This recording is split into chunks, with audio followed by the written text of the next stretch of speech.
All right. See if we can get a little more light on the subject here. I don't know what's going on with the light and dark, but anyhow, so I got a redo. I don't know if I mentioned it. I'm pretty sure I mentioned it in the last video. I had ordered, or I got the wrong oil sending unit. I double checked the paperwork. As it turned out, it's my fault. I ordered the wrong sending unit. I ordered the one for the idiot light, and this takes, obviously it has an oil pressure gauge. So I reordered again from Rock Auto, and it got here pretty quick. Today is Thursday. I think I ordered it Monday night or Monday afternoon, whatever.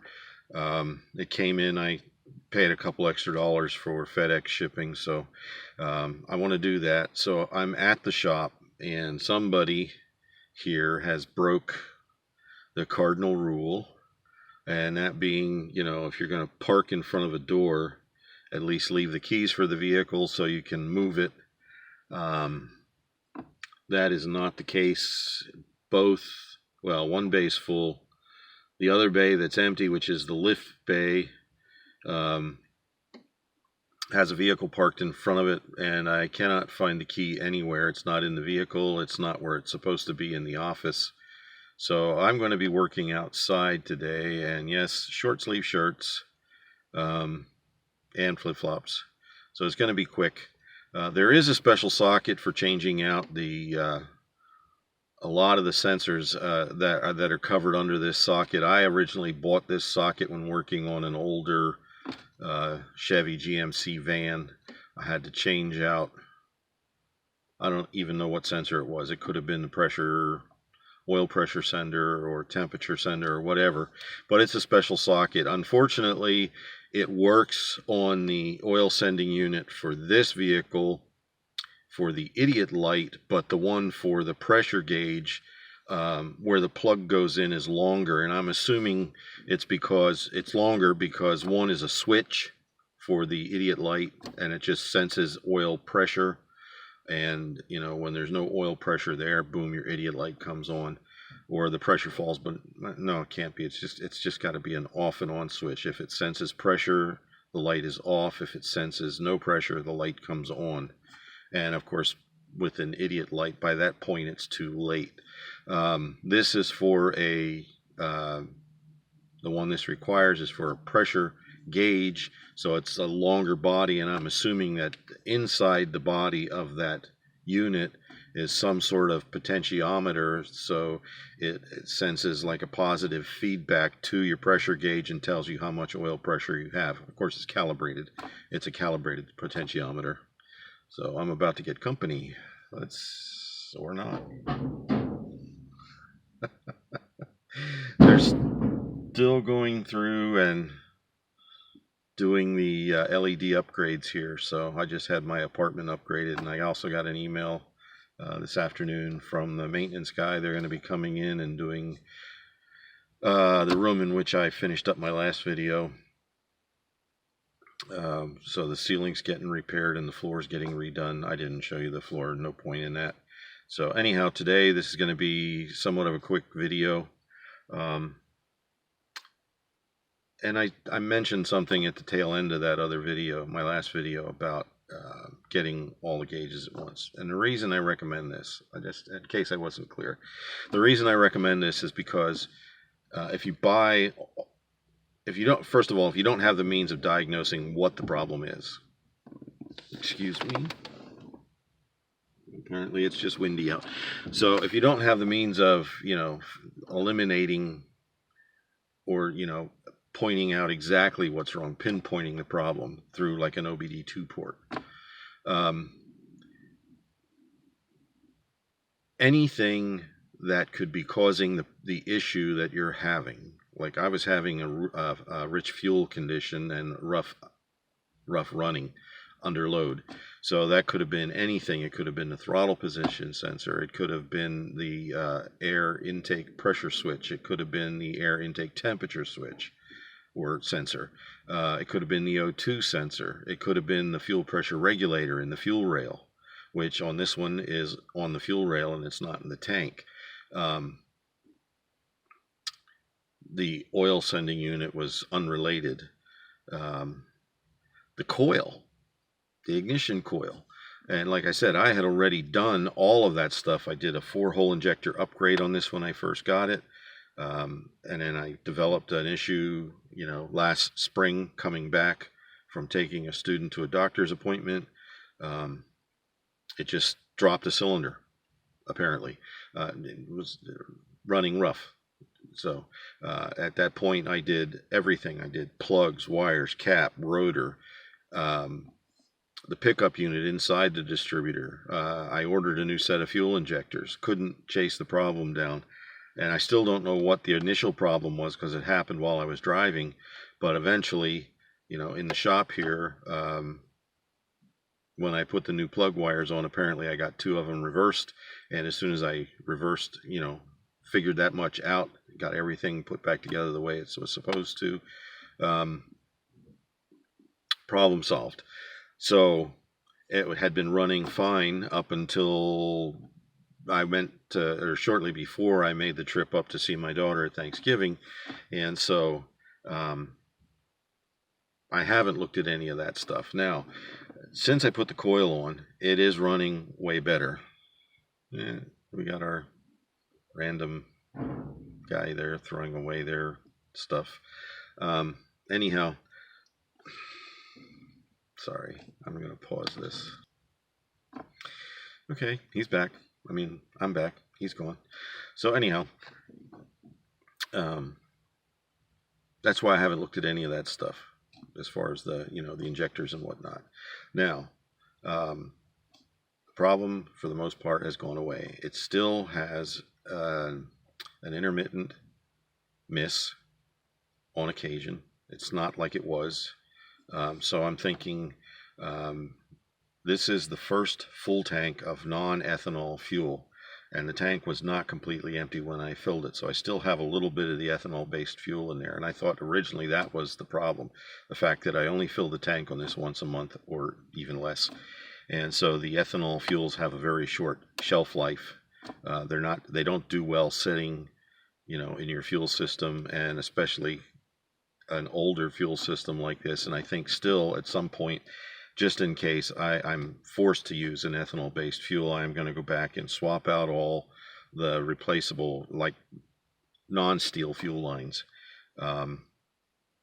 See if they offer a fuel filter for this that is compatible with ethanol-based fuels. Right now, I found a local station that sells non-ethanol fuel, and it costs a few cents more a gallon, whatever, and I'm fine with that. So probably after all of that stuff is flushed out of the system, that intermittent will go away. In the meantime, I'm thinking about dropping another bottle of seafoam in it. That seemed to help. So I'm thinking I might have an injector that's got like a little intermittent clog in it, and it's a leftover artifact from running ethanol-based fuel in here. So that'll soon be gone, hopefully. And if it isn't, then at some point I'm going to pull the injector rail out, pull the coil wire, and crank it over and make sure all my injectors, the spray pattern is consistent on all 6 of them. I saw that in one of the YouTube videos for troubleshooting fuel injection systems. So that'll be the next thing. I'm going to run another full tank of this through. Right now I got 93 miles on this tank, and I'm a little over 3/4 of a tank. So we'll see. In the meantime, I'm going to go get my tools, pop the hood on this puppy, and put the new the proper oil sending unit in it, which is also new. So anyhow, be back shortly, and then I have some more tools to go in the toolbox. So anyhow, be back shortly. Okay, we're in the shop. I got the old one out, and I got the new one sitting beside it. The new one is the longer one, and I have the specialty socket, which if you're going to change any kind of sensors or whatever on your vehicle, I highly recommend investing in them. You can get them usually at Advance, O'Reilly's, AutoZone, any of your favorite, whichever your favorite auto parts store. I'm also going to show the O2 sensor one, which the last time I wasn't able to use because, as I suspected, my O2 sensor was the original one and I had to break it off and use a regular socket on it. So I'm going to turn you around here. So that is the socket for the sensors, pressure sensor, temperature, whatever. This is of course the sensor, or the socket for the O2 sensor. What was happening on mine, it had been out since it was installed in the factory. When I was trying to crank on that, and you can see this is a 3/8 drive, as is this. It would open up. It wouldn't, because it has this notch out because of the wire. So that didn't work. If you're doing one that's already been replaced, this is going to work no problem. But on the other hand, you could use it just for installation, because you really, if you're taking an old one out and you're not planning, you're planning on replacing it, you're not planning on saving it for any reason, unless that's a warranty issue, you can cut it off and put a regular socket on, and I think that's like a 7/8. Yes, 7/8 socket. So I was mistaken. This one, of course, fits in there nicely for installation, and it came with the thread lock already on it, thread seal, thread lock. This one is the new one for the pressure gauge, and it does fit in the socket, and I can still get my ratchet in there, and that's the ratchet I'm going to be using. That's my old snap-on stubby. This originally came with a fine-tooth head in it, and I kept breaking it, and you can see there's no evidence of putting cheater bars on there. I never used a cheater bar on this, and I kept breaking the tooth. So apparently at that time in my very younger years, I had a lot of grip strength and a lot of hand strength if I could break the. So anyhow, they put a regular one in, and I haven't broken that one since. So right now I'm going to go put the new one in, and I'll be back. All right, that's all done. Took about 2 minutes. So we're going to go look, and this time I'll try and actually get the gauge in screen or in frame, and make sure that the new gauge is working as advertised. So let's follow this motor up. Yeah, I do funny accents.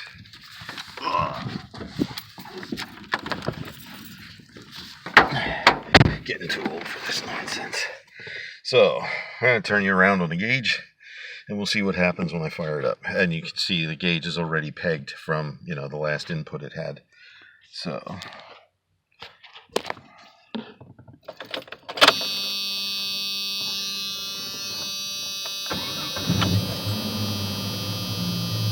that's much better. That's what the oil pressure normally carries. So. The afters. Lift me up. Kraus Toyota in Reiningsville, PA. Okay, sorry about that. Alright, so I'm gonna wrap this part of the video up, and then we'll go in and I'll show you the new tool obsession. So, and it always stays at the last registered pressure. So alright. Oops. Always be the key in this, except when I'm on campus. And I did change that door closer, and it still pops, and I don't know why, and it drives me crazy. But as I've said in previous videos, it's a short drive. So, alright, so, been watching the specials over at Lowe's. I like Cobalt tools. Good price point, good quality, and, you know, Cobalt haters, check out here, because that's all it's going to be in this portion. So anyhow, let me go turn some more lights on here so we're not in the dark, and then we'll get started with the new tools. That's better. And I got something embedded in the bottom of my flip-flop. And yes, I am wearing flip-flops. I wouldn't lie to you guys. So,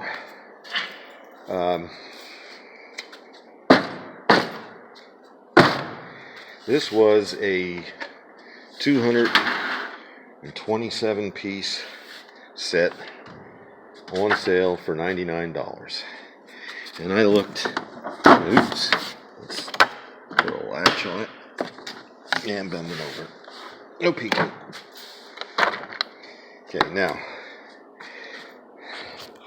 not a fan of the box, but it came with it. So, and of course nothing was in its proper place. Everything was bagged when you get it. I'm going to hang on to that too.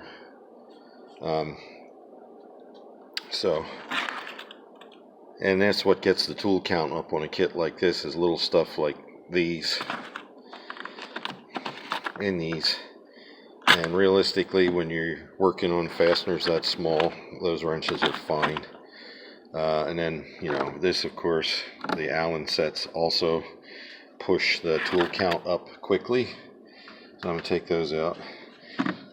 I'm not a fan of these, but, you know, it was in there. This is just a 1/4-inch driver handle, which, it's alright. And of course you got a 1/4-inch ratchet, a 3/8 ratchet, and a 1/2-inch ratchet. And I really like the 1/2-inch because these are all 90-tooth ratchets.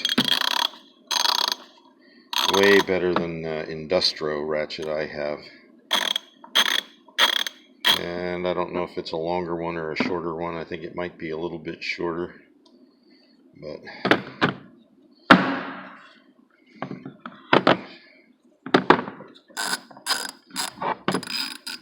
really like that. I like my SK ratchets. Like, this is my original SK set. Now this is my metric, apparently. Oh, this is my metric drawer. And you can tell. Now I like this handle.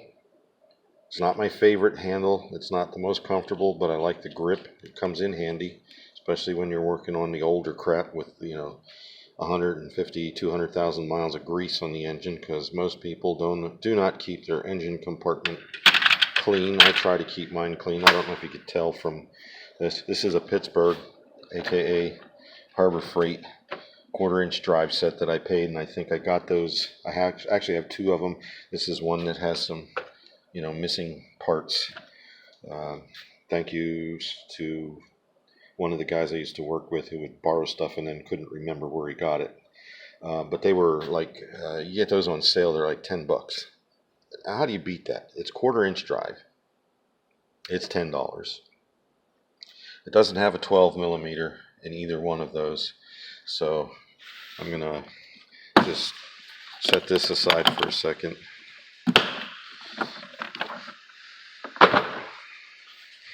But these sets do, and these were like $5. And these are also 1/4-inch drive, and this has 13. It goes up to 14. It's got the 12 in it, so I got that. So between this set, and this set, I think I may have $20 plus whatever the tax was. Now this set doesn't go to 14 on the deep, but I have 14 deeps and 3/8 drives. And realistically, when you get to a 14-inch, you know, 1/4-inch drive on that size ratchet, you're pushing the limits of, you know, possibilities. So anyhow, that one goes there. This will go in my That'll go in my SAE drawer. So anyhow, let's look at the rest of this set. Get it back over here. Alright, sorry about manhandling. So this tray comes out, and these I think will fit in the drawers, so I may just leave this stuff in the drawers. Now this, not a fan of this. You gotta really pull to get it out.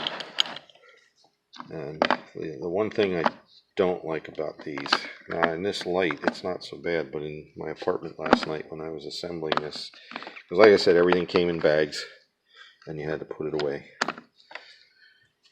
is the identification on these. It's not stamped, that's electro etching.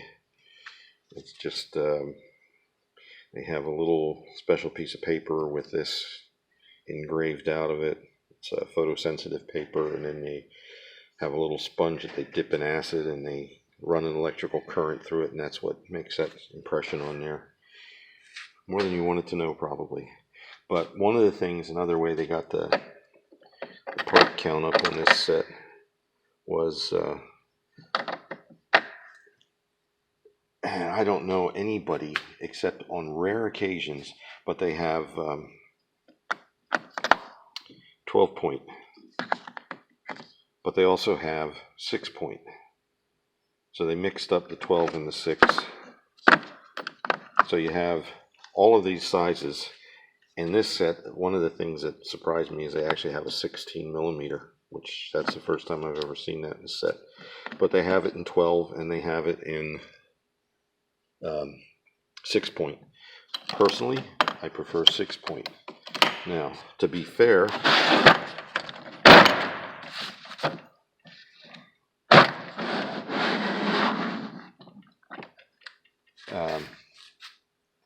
there have been occasions when I've needed a 12 point socket, and that would be the last place I worked. We did, truck accessories. I did all of the hitch installs there. So the newer vehicles, in some instances where you have to get up inside to break a bolt loose that you need to remove for, the hitch install. Gonna turn it around again. But basically that's it. There's the top, there's this, and there's this. The bottom drawer is just basically a storage tray. And they give you a nice little cobalt decal, which is going to go on the Jeep. But anyhow,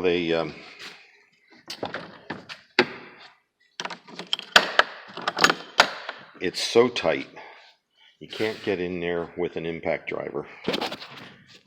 Either air or like the cordless impact tools that I have. I have a full-size half-inch impact, I have a compact half-inch impact, and I have the quarter-inch impact driver with all the, that's what you use these for. And I didn't even bother to look to see. Yes, they're set up. They have the groove in them. A friend of mine got me a set last year for Christmas that was like this from Harbor Freight, but it didn't have the grooves in. So when you put them, in your quarter-inch nut driver or impact driver, which is this little baby right here. And if they still have these on sale for $99 at Lowe's, when I get my next paycheck, I'm getting another one because I like having. They're so handy around the house. So handy around the house. Putting up different things, taking things down. So, anyhow, where was I going? Don't you hate it when that happens? You walk into a room, you forget what you came in there for? 12 point. So, anyhow, up inside the rear bumper cover on a lot of the newer vehicles, you have very limited space to get a breaker bar and a socket. And so you have a very limited range of motion to work it out, because from my experience working on newer vehicles, most of the bolts that I've had to remove, I'll take a chance. I'll say it. All of the bolts that I've had to remove to do a hitch installation on new vehicles have some sort of thread locker on the bolt. And so until you get that thread locker spread very thin on the bolt as you're working that bolt out, you need something. You can't just break it loose and then reach up in there and spin it out. Not happening. With the thread lockers, the modern chemical thread lockers that they're using on the newer vehicles, you got to take them out quite a ways before they get loose enough to where you can reach up in there with your hand and take them the rest of the way out by hand. So a lot of those fasteners are in such a tight area that you need a 12-point socket, because you can get like 1 or 2 clicks on the ratchet, and sometimes you have to reach up in there. Sometimes you have to go up with a box wrench or a ratchet wrench. If you can get a ratchet wrench on it, then it's not too bad. But when you're getting up in there with a breaker bar, you need that 12-point because of the way it's a 1/2-inch drive, goes in the back of the socket, and you can only rotate that 90 degrees, and those on a 6-point socket you may not get. So 12-point is what you need. So that's the only circumstance that I can recall working on the modern vehicles where you would need a 12-point socket. So it's nice to have them. Would I buy a set if it didn't come? Like, this set was $99, so you got 227 piece tool set plus the case for $99. And like, true, they threw in those little wrench sets and the Allen key sets and duplicate sockets to get the tool count up, but still, I think it's worth $99. The other thing that I like about the Cobalt tools is the color code. This is metric. Blue is metric. Red is standard, or SAE. So it's nice. You can look in that box and you know right away. Now these are showing up pretty good in this garage, the identification, but over time that'll wear off. And just to show you that I'm not making that up, this is a set of the Harbor Freight 1/4-inch drive. Now you can see I hardly ever use a 6 and a 5mm, but all of these others are used, and you can barely see. That's a 14. You can barely read that. And I always, I'm anal. I put them on. This is the 13 is facing here. I don't know if you can see it. The 11 is facing here. The 10 is facing here. All of those are facing out. And when they were new, I could read them all. But now I know the 10 is the most commonly used, so I know that's this one. I can reach right in there and grab that 10. And you can count it off: 14, 13, 12, 11, 10. So it takes a little visual checking, but anyhow, they do wear off. But like I said, in this light, they are pretty easy to see. So I gotta go through and reorganize this whole box again. I want to get all my cordless tools in these 2 drawers here. I want to get all the rest of the stuff out of there that I'm going to keep. A lot of that stuff I'm going to retire. Like I said, my grandfather's tools, those are getting retired. They're taking them out of my storage, so they're not taking up room in the new box. I'll put them up someplace. I don't know what, maybe, I don't know.